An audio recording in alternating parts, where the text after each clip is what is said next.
Welcome to week 22. Hang in here for timeline. It's going to be a bit of alphabet soup, but we will get through it together.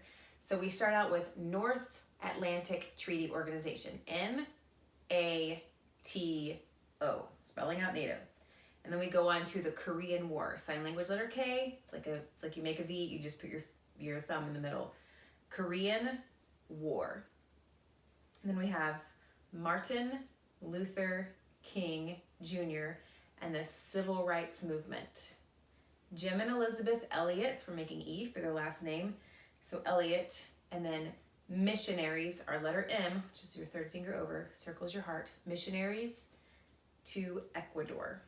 This is your B, it's flat, and then you're crossing the E back and forth. If this is too hard for little hands, just this, anything for Ecuador.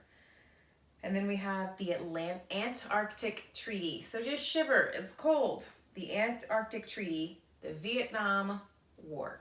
V for Vietnam, not for peace. Vietnam, well, I guess it could be both. You know, there's a lot of peace signs during this time. Vietnam War. Then we have U.S. astronauts walk on the moon. We're making a rocket. It's going up. So U.S. astronauts. So basically you're signing rocket, person. So U.S. astronauts walk on the moon. And that is it for timeline.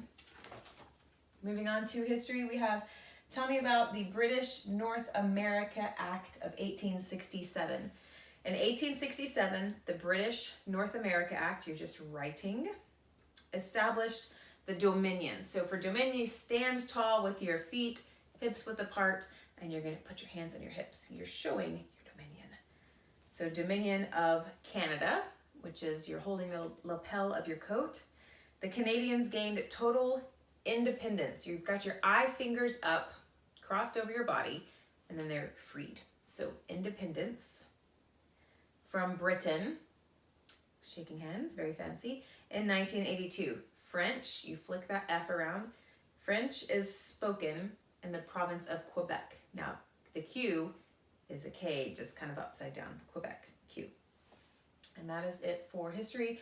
Moving on to science, what are some kinds of weather fronts? Some kinds of weather fronts are cold, warm, stationary, just have the kids freeze with whatever they're doing for stationary, and then occluded is when the cold air won't let the warm air down. So you've got a C down here and a W up here. Then we have, for week 22, 23, 24, we'll be going over linking verbs. Let's see. Fourth declension non-endings for the last time. Western South America, and then commutative law for math. And that's it for week 22.